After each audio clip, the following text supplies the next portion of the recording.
I think both of us were shocked that a marshmallow company could have that kind of impact on people. But if we we owed it to our customers to keep doing that. Hello and welcome to this episode of Shopify Masters, the weekly podcast powered by Shopify, your companion for starting and building a business. I'm your host, Felix Tia. There isn't just one way to become an entrepreneur, there are many. And it doesn't matter what you're selling, so long as you're dedicated to it and you have customers that love it. Case in point, Catherine Cotter and Lindsay Shanks. Both are huge fans of marshmallows. I mean, who isn't? But they've been able to turn that strange mix of sugar, water, and gelatin into a thriving online business with a solid social media presence. The company is called XO Marshmallow, and they sell, you guessed it, gourmet marshmallows with flavors that run from salted caramel to funfetti. Both Catherine and Lindsay are here today to share their story and success. Welcome, both of you, to Shopify Masters. Thank you. Thanks for having us. Good to be here. Yeah, so first of all, I have to ask, why marshmallows? What attracts both of you to the world of marshmallows? Well, I mean, like you said, what's not to love about marshmallows? But honestly, I don't know anyone that doesn't have a great memory, either with a hot cup of cocoa or a s'more or even just Rice Krispie treats. So for me, I mean, you could say my love for marshmallows goes all the way back to my childhood. Same. I actually grew up way out in the country in the middle of nowhere in Texas. And I always remember we would go to my grandparents' house and my grandfather would make these huge bonfires and we would literally make s'mores by roasting marshmallows on sticks we would find on the ground, which I wouldn't recommend now. But I always, even when we eat a fancy s'more now, I go back to that place. So it's all about the nostalgia for me. Yeah, and I've certainly had the s'mores. I've done the stick thing as well. But I maybe only had gourmet marshmallows once or twice in my life. Tell us more about your gourmet marshmallows. What makes it different than what would you find in an average grocery store? Yeah, gourmet marshmallows to us mean that they are made with the best possible ingredients we can find. And we like to cut out anything we don't need, which means there are no preservatives in our marshmallows. And we try and really pay attention to our customers with allergies and sensitivities to food. So we are naturally gluten-free in terms of making marshmallows. And with that and with the different flavors we're able to produce with these natural ingredients, it has created what I would consider a superior product. They're fluffy. They are flavorful, they're colorful, but like I said, they don't have any of the bad stuff. I mentioned salted caramel and funfetti as some of your flavors. What are some other more popular flavors that you have in your store? Yeah, our customers tend to lean to some of the more classic, iconic flavors. So our most popular flavors in terms of marshmallows are going to be funfetti, cotton candy, and salted caramel. But what really does super well for us is our ooey marshmallow goodness. It's our version of marshmallow fluff. So think of it kind of like a pint of ice cream with whipped marshmallow fluff and different mix-ins. And our over-the-top ooey marshmallow goodness, which comes with gluten-free chocolate-covered pretzels, edible chocolate chip cookie dough, salted caramel sauce, and pecans. We just can barely keep it in stock. And you started this business in 2015, and I want to talk about some of the amazing growth that you've had since then. The business started with just $100 in the bank. Tell us more about how you're able to scale up. Like, what were you using those $100 for when you're starting the business?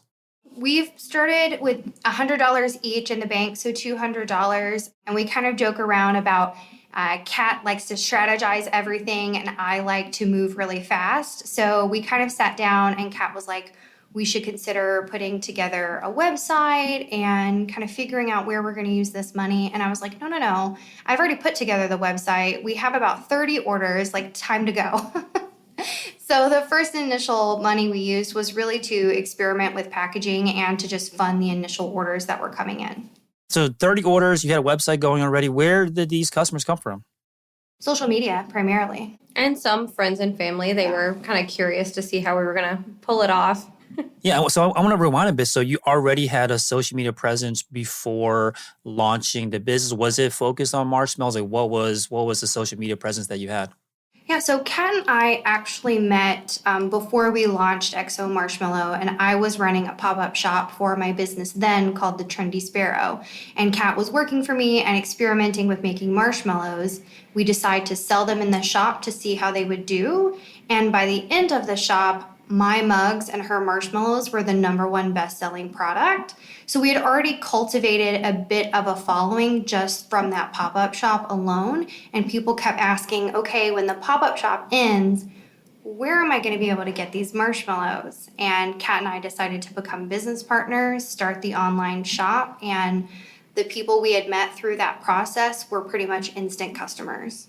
So you sold them in the pop-up shop and then sold them online. And then with the success from the online business, a year later in 2016, you two opened up a cafe in Chicago. What made you decide to branch out and go back to selling in a physical space? Yeah. So when we were first getting started, we obviously had limited funds. So everything was so calculated down to every bag of sugar we had to purchase. And through that, we were kind of making friends with a lot of the local chambers of commerce, people who ran farmers markets, any kind of market in the city. And we basically said, listen, we don't have a lot of money for a booth or a table, but if at the 11th hour you have an opening that you want filled, give us a call. And that worked out pretty well for us. We were in a couple positions where we would get a call sometime in the afternoon the day before, and I would just stay up all night making marshmallows, and we would show up and do our best. And I think that having customers who would come to the market and find us, that really begged the question of, well, where else can we get XO Marshmallow? Where can we have you make a s'more for us in person? And while we were focused so much on our website, we knew we were eventually wanting to open a location. We just didn't think it would be that soon. And it really was the demand from the customers that brought us to having the retail space. Can you walk us through opening the doors for the first time, inviting customers in? Like, what was that experience like? Were there people ready to come in? Like, what was that first day like? So we actually hid behind the door the very first day. We were terrified. We just, all the panic set in of, we put all this money in. It was every last cent that we had. What if no one shows up? We're not ready. We just sort of held our breath and said, okay, we're going to do it. 1, 2, 3, go. And there was actually a line down the block and around the corner. So it was a pretty amazing feeling, actually, once we took a peek. Yeah, we did so much of the build out of that first cafe ourselves. I mean, blood, sweat, and tears, and nights of painting and building. I mean, we did everything. And to Kat's point about every cent, I'm pretty sure the day we opened our cafe, we probably had like $1 left in the bank. So we were like, we really, really hope this works out. And we were so nervous. And luckily, everyone who had invested in us before was there and they were excited. And the rest of the day was just a blur. Yeah, can you say more about what's involved in building kind of publicity when you have like a local business and you're trying to get customers into the door? What was involved in getting building the buzz for the store? Yeah, a lot of it was working with social media influencers as well as traditional media in the city of Chicago. You know, the wonderful thing about opening a food business here is Chicago is a food town through and through. Like, we love to eat. And so generating that buzz for a restaurant is really fantastic. So a lot of it was pitching out to people that we had this new and innovative concept. We were excited to have people come through and give their honest opinion. You know, we'd be happy to send them product with no obligation to post, and we just wanted to hear their honest feedback of what the product would be like. And every single influencer and blogger we sent product to posted, even though we didn't pay, because they genuinely loved the product and wanted to spread the word about it. And the same thing with the media that ended up coming through. They genuinely enjoyed it. I think because, like you said earlier, almost everyone has a memory related to a marshmallow. So when you're in there and you're in the cafe and we start toasting a marshmallow and you smell it, your olfactory senses kick in, and all of a sudden you're taken back to that place in your childhood or the memory you have surrounding marshmallows. Yeah, and speaking of this kind of experience of being in person and smelling the marshmallows, how do you make sure that translates online when you are selling your marshmallows online when you can't smell it? How do you make sure that people understand or it takes them back to that place of that nostalgia that you're looking to get them to when they're in person, but now they're online? How do you make sure that's still possible? Yeah, absolutely. And that's sort of the $1 million question, right? Is how do you translate that exact same experience to someone who has never set foot in your store? And for us, it's all about the branding and the very detailed packaging that all of our products arrive in. So, from the exterior packaging that has s'mores on the box, if you've ever ordered something online and you're really excited for it to come in and you rush down to the front door and you see the package and you get that moment of giddiness that the thing that you ordered is finally here. You don't want to just be seeing like a boring box, right? So we make sure that it is totally branded, looks gorgeous. And then from the moment you open it, it is stickers, inserts, everything. So as if you were coming to our cafe, you still get that colorful, whimsical, joyful moment that is walking through our door as you're opening that box. It's that sense of discovery and just really encouraging people to have fun with it and play with their marshmallows the moment they open the box. I'm speaking to Lindsay Shanks and Kat Connor, co-founders of XO Marshmallow. So when you first launched it, you started with 12 initial flavors. How did you decide which flavors to launch with? Did you have any information about or any kind of data or research to know what's the best chance you have at launching this business, like which kind of flavors to go with at first? When we first met, a lot of the recipe testing was around packaging size, really hearing customers they're generally looking for gifts. So knowing that and knowing that we wanted something different, not just marshmallows thrown into a bag, but something that someone could give to another person, we quickly came up with a quantity and sort of the size. And from there, also keeping in mind what were the flavors people loved in terms of, from fall into winter, it was for the holidays. So we knew peppermint was going to do well. We had the seasonality we did a pumpkin spice flavor, that fun champagne, and really through talking about what the brand was about, this fun, whimsical, nostalgic company, we kind of based the flavors around those ideas. So really by pulling that brand through, we knew we wanted classics. So we had vanilla. We considered salted caramel a classic flavor. We also wanted to bring in that whimsy and fun. So that's where, the champagne comes in. Lavender honey was a very popular whimsical flavor. So we thought, all right, we will come up with sort of 3 per category and see how they do and kind of fold in a seasonal flavor as that happens. And sort of as we grew, we realized, this is what people really wanted. So we try and respect not only what we know works, but we listen to our customers pretty frequently. Our Troop XO, which is what we call our followers, they are not shy about giving their opinions, which is wonderful. And they will tell you what they want. So at the end of the year now, we send out different surveys. We're constantly asking on social media. And so we're tweaking our flavors, both our core and our seasonal offerings, primarily based on what they want. Hold that thought. We'll be right back after this quick word from Shopify. The first cup of coffee, it was awful. Meet Rod Johnson, co-founder of Black & Bold, a premium specialty coffee and tea company powered by Shopify. The journey of Black & Bold started with us opening our online Shopify store while we were burning beans in my business partner's garage. Shopify allows us to stay true to our mission by having an easily customizable and responsive site. They make it very easy for novices to try their hand in becoming entrepreneurs. Get a free 14-day trial at shopify.com/podcast.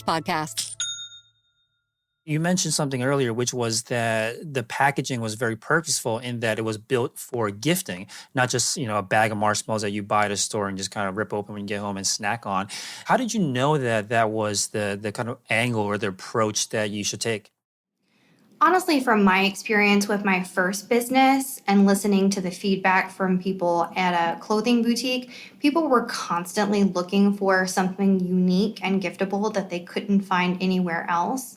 And we knew when we started this brand that we really wanted to stand out. And even the other gourmet marshmallow companies that existed at the time were simply throwing them in craft paper bags or cellophane bags with a sticker. And we needed something that was going to literally stand out on the shelves and pop. And so we wanted to create something that was giftable, not only for a person you might be buying it from, but for yourself, right? If you're going to invest the kind of money we charge for a gourmet marshmallow, you have to surprise and delight your customer in every single element, and packaging was a big part of that. And as you were going through this as a team and as you were designing the first packages, what did you learn about what works and what doesn't work to include on a package to give this kind of wow factor that you're giving a gift to others or giving a gift to yourself and it's actually a fun experience of unboxing it all? I know one of the things that we really wanted to do as we were explaining to people what the marshmallows were was to make sure that our packaging had a window on it so that they could see the product and they could see that it was marshmallows without even really having to do too much discovery. The other thing we learned was to be relatively implicit about the product. Our first couple of rounds of packaging were focused so much on the beautiful design that we forgot to really showcase the fact that they were marshmallows. So as we've continued to grow and evolve throughout the years, it's finding that balance between a beautiful artistic design, but also making sure that you're not creating a barrier to discovery for your customers. You want to make it really obvious what the product is so that they're not having to do too much work to think about it. I would say from a food standpoint, learning as we go has also played a huge part in the packaging. When we first started, our first box was actually a box that you might buy some stationery or cards in. And so evolving from there, realizing this is great for the time being, what can we do to improve it? And one of the things we found is if we utilized heat sealable bags within the box, it would actually extend our shelf life and the quality of the marshmallow. And as we make decisions around packaging, we are constantly thinking about ways that will help our customers, help our wholesale customers enjoy the product for as long as possible. So I do think that one of the main things for us was the functionality, but also incorporating the brand in ways that we could afford to. And so as we can afford to continue that customized packaging experience, we do. So as you are launching new products, especially the ones that are seasonal where you're rotating in and out, is it a kind of hectic process to kind of push out the latest product each season, or is it you have it kind of nailed down now? Tell us more about what goes into from the beginning of thinking of a new flavor all the way to putting into that package to ship out to your customer for the first time. I would say the way we did it when we started versus how we do it now is pretty night and day. So, when we first started, we might be doing a Marshmallow of the Month club, and it might be 4 days until the new month, and we're panicking trying to figure out what the flavor is going to be, trying to order the packaging for it super last minute, and just trying to make it work. I was taking all the photos with my iPhone as quickly as possible, just trying to get something out there, in part because Kat and I were doing everything ourselves. So we were working so much in the business that we weren't really taking a lot of time to work on the business. Now that we've been able to hire so many wonderful people and are able to get ahead, for example, the marshmallows of the month for the rest of the year have already been planned. They have already been R&D'd. We're working on the packaging for them now. Some of them are getting photographed next month. So we try to almost work like at least 6 months at a time now. And our advent calendar, which is our most popular seasonal item, we actually start working on in February to be able to launch for the holiday season. I'm speaking to Lindsay Shanks and Kat Connor, co-founders of XO Marshmallow. And I want to talk about something that happened in 2020. So you have a very gift-heavy business, and there were some big opportunities with corporate gifting that you two felt that you missed out on. Tell us more about what happened here. We actually ended up doing relatively well in corporate gifting in 2020, I think because so many companies wanted to find a way to connect to their employees. And previously, we would ship a whole bunch of a product to one location and they would handle it. And when 2020 happened and everybody was working from home, all of a sudden we'd get an email that would say, hey, I need to ship 500 s'more skits and I need you to ship them to 500 different addresses. And we were able to do it as much as we could. I think really where we missed a lot of opportunities in 2020 is that we could not grow fast enough from a structural point of view because of supply chain issues and because the rest of the world was shut down. So we ended up having to turn down a lot of great opportunities simply because we physically couldn't make the product. Yeah, and in the midst of the pandemic, while the world shut down and your cafe also closed, you've still seen such tremendous growth in your business, specifically powered through the e-commerce store. What do you think accounted for the growth of the business or the growth of the desire for your products, even though your store was shut down at the time? I think that the giftability element really helped us. The fact that we did have a substantial following definitely helped us because when people were, I think, at home, they wanted a little sunshine for themselves. They wanted to send something to their best friend they weren't going to get to see, or their wedding party because they were doing a virtual wedding.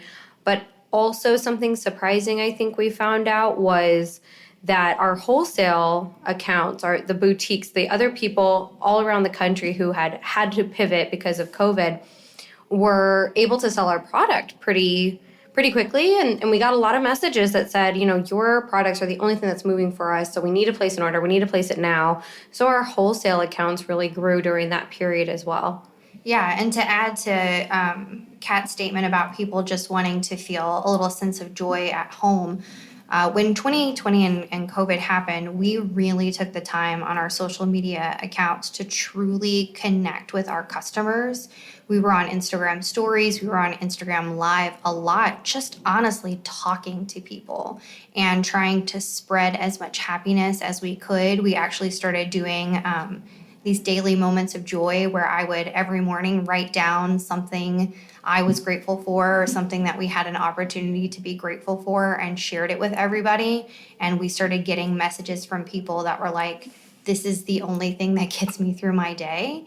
And I think both of us were shocked that a marshmallow company could have that kind of impact on people. But if we we owed it to our customers to keep doing that. Yeah, so you've seen a lot of growth from social media, from the launch of the business, launch of the store from the beginning, launch of the physical retail store, and success during the pandemic, and do very little when it comes to paid marketing. A lot of it's just grown organically.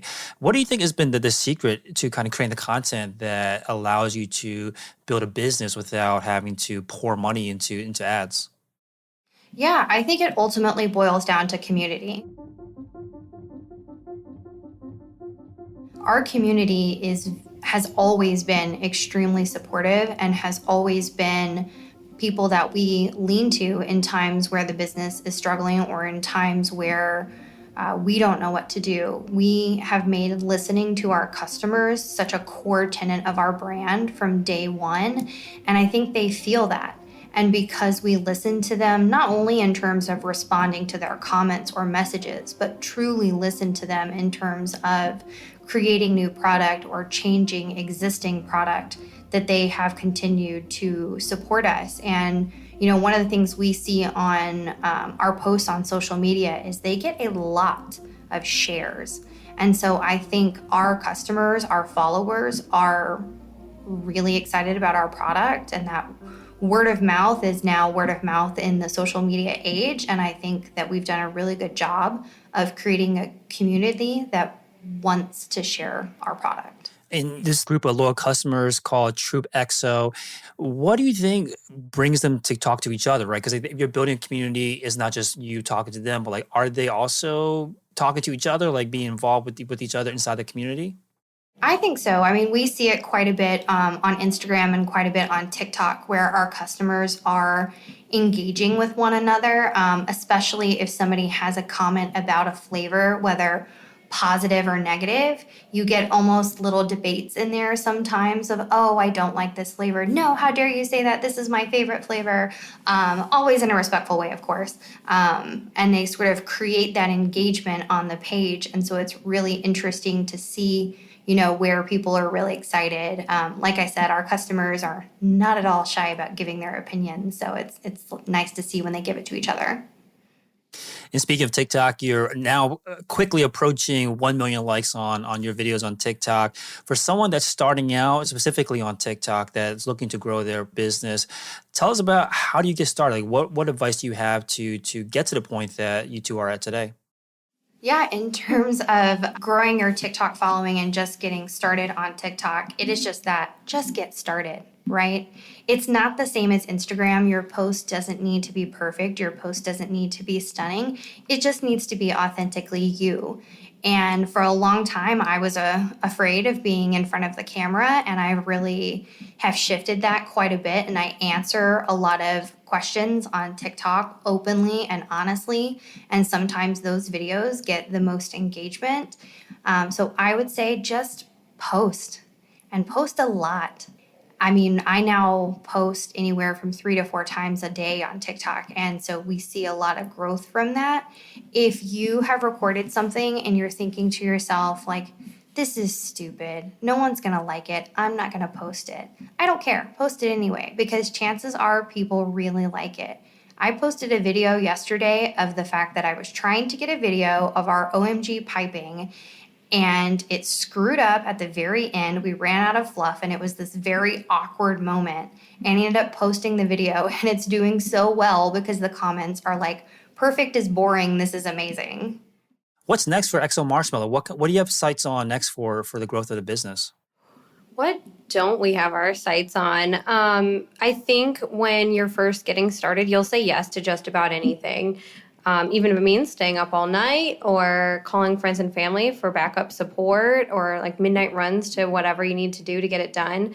And I think that mindset has shifted. We have gotten to a place of better balance, but we still say yes a lot. So we don't like to close ourselves off to opportunities.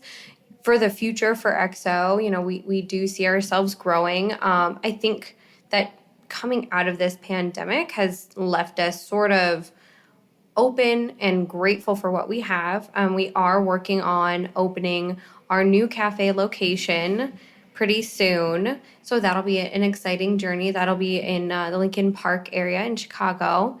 And we are consistently developing new products. So not just marshmallows, but other treats inspired by enjoying marshmallows.